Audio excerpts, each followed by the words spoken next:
மூத்த அரசியல் தலைவர் திரு பழ கருப்பையா அவர்கள் நம்மோடு தொடர்பில் இருக்கிறார். திரு நல்லகண்ணு அவர்களோடு பழகக்கூடிய நல்வாய்ப்பு உங்களுக்கு நிறைய முறை கிட்டியிருக்கும். அவர் பற்றிய உங்களுடைய உணர்வுகளை பதிவு செய்யுங்க. 100 ஆண்டு வாழ வேண்டும் என்று எல்லாரையும் வாழ்த்துவது வழக்கம்.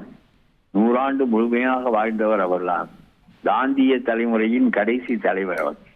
அதாவது அந்த தலைமுறையில் பிறந்தவர்கள் கம்யூனிஸ்ட் கட்சியானாலும் காங்கிரஸ் ஆனாலும் பிற கட்சிகள் ஆனாலும் அத்தனை பேரும் நேர்மையிலும் தியாகத்திலும் பிறவற்றிலும் மிக சிறந்திருந்தார்கள். காந்தி உருவாக்கிய தலைமுறை.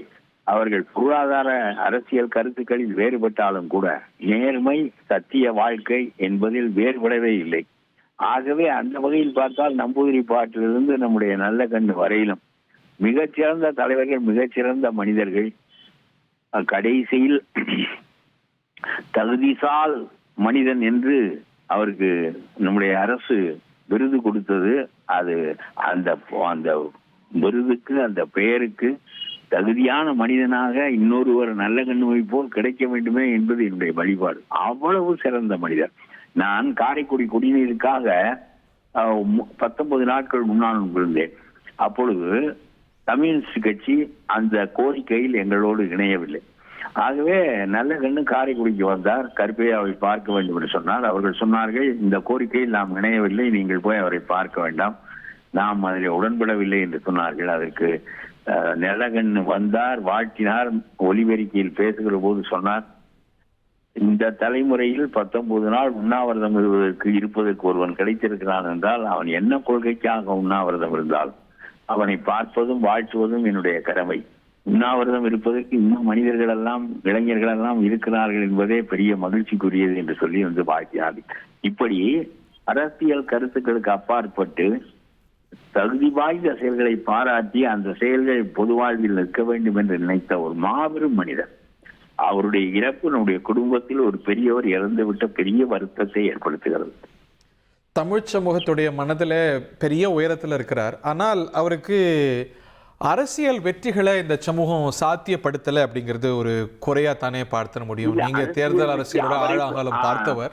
அது சார், அரசியல் வெற்றி அவருக்கு கிடைக்காமல் போனதற்கு காரணம் அவர் பற்றி கொண்ட கம்யூனிஸ்ட் கட்சியும். இங்கே உண்மையிலேயே 1952 எதிர்கட்சியாக கம்யூனிஸ்ட் கட்சி வந்தது. வேறு கட்சிகளே இல்லை. காங்கிரசுக்கு மாற்றாக ஆட்சி வைக்க முடியுமா என்று சிந்திக்கக்கூடிய அளவுக்கு அப்பொழுது தெலுங்கானாவெல்லாம் நம்மோடு சேர்ந்து இருந்தது. ஆகவே ஆந்திராவும் சேர்ந்த தமிழ்நாட்டில் அவர்கள் மிகப்பெரிய, அதுவும் ஆந்திராவில் அவர்கள் வலுவாக இருந்தார்கள். அதனால ஆட்சி அமைக்க முடியுமா என்கிற நிலை வரையிலும் போனார்கள். அதற்கு பிறகு ஆந்திரா பிரிந்து விட்டது. ஆந்திராவில் வலுவாக இருந்தது. தெலுங்கானா புரட்சி நடத்துகின்ற அளவுக்கு இந்தியாவில் ஒரு முறை மட்டும்தான் புரட்சி முயற்சி மேற்கொள்ளப்பட்டது. அது தெலுங்கானா புரட்சி தான். அது ரணதிவே காலத்தில் மேற்கொள்ளப்பட்டது. நம்முடைய நல்லகண்ணு, பி ராமமூர்த்தி போன்றவர்களெல்லாம் பங்கு கொண்ட புரட்சி அது. அதற்கு பிறகு சோவியத் நாட்டினுடைய வீழ்ச்சி மிகச்சிறந்த கொள்கையான மார்க்சிசத்தை கேள்விக்குரியதாக ஆக்கிவிட்டது. உலகம் முழுவதிலும் இருக்கிற கம்யூனிஸ்ட் கட்சி ஆட்சிகள் கலைந்து விட்டன என்கின்ற நிலையில் இவர்களுக்கு அந்த அந்த கொள்கை, அதற்கு மாற்றாக ஒன்று இருக்க முடியும் என்று கற்பனையே செய்ய முடியாத மனிதர்கள் நல்லகண்ணு போன்றவர்கள், நம்மை போன்றவர்களும் கூட. ஆகவே அந்த ஒரு கொள்கை உலக அளவில் கொஞ்சம் தேய்வுறுகின்ற போது ஏற்பட்ட தோல்வியை தவிர, இல்லாவிட்டால் அவருடைய காலத்தில் மட்டும்தான் சிறந்தது போற்றப்பட்டது. பிற்காலத்தில் இந்த ஒரு 10-20 ஆண்டுகளாக இல்லை என்றாலும் கூட ஒரு சிறந்தது போற்றப்பட்டு, அதாவது ஒன்றுமே ஒரு சாப்பாட்டுக்கும் வழி இல்லாதவர்கள் தலைவர்களாகக்கூடிய காலமாக அது இருந்தது. ஜீவானந்தம் இருந்தார், நல்லகண்ணு இருந்தார், எத்தனை தலைவர்களும் மாப்போசி இருந்தார். எல்லாரும் சாதாரண குடும்பங்களிலிருந்து கொள்கை ரீதியாக உயர்ந்து நின்று தங்களுக்கு என்று ஒரு பெரும் திரளை பின்பற்றுவோராக பெற்று, இன்றைக்கு ஒரு மனிதன் ஒரு 10 கோடி ரூபாய் கையில் வைத்திருக்காவற்றால் கொடியே ஏற்ற முடியாது. எந்த ஒரு கொள்கையும் இல்லாமல் ஜாதி மதம் இவற்றினுடைய அடிப்படையில் ஒவ்வொரு கூட்டங்களையும் திரட்டி கொடியேற்றி இதுதான் அரசியல் என்று வந்துவிட்ட பிறகு நல்லகண்ணு காலத்தை நினைத்து பார்ப்பதே இன்பமாக இருக்கிறது என்று நான் சொல்லுகிறேன். பொது வாழ்வில் தூய்மை, ப்ராபர்ட்டி இன் பப்ளிக் லைஃப், அதெல்லாம் தொடர்ந்து வலியுறுத்துபவர் நீங்க.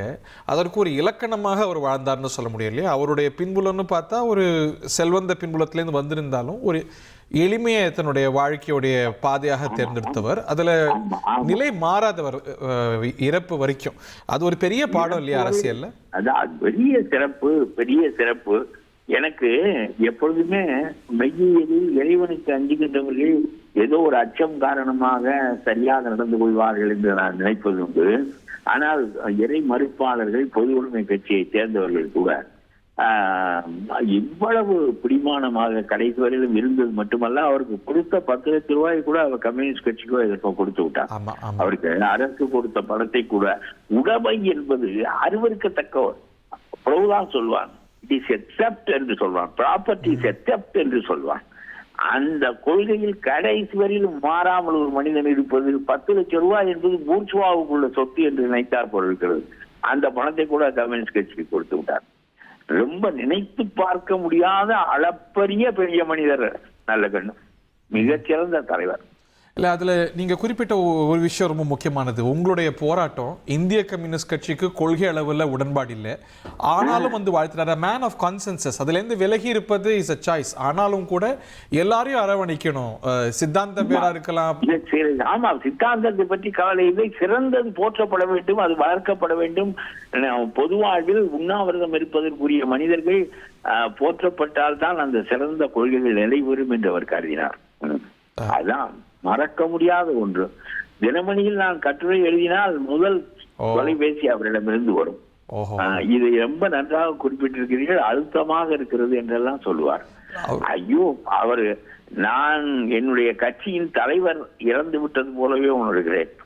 பெரிய இழப்பு தான் தமிழ்நாட்டில் எல்லோருக்கும். நன்றி திரு பழக்கருப்பையா.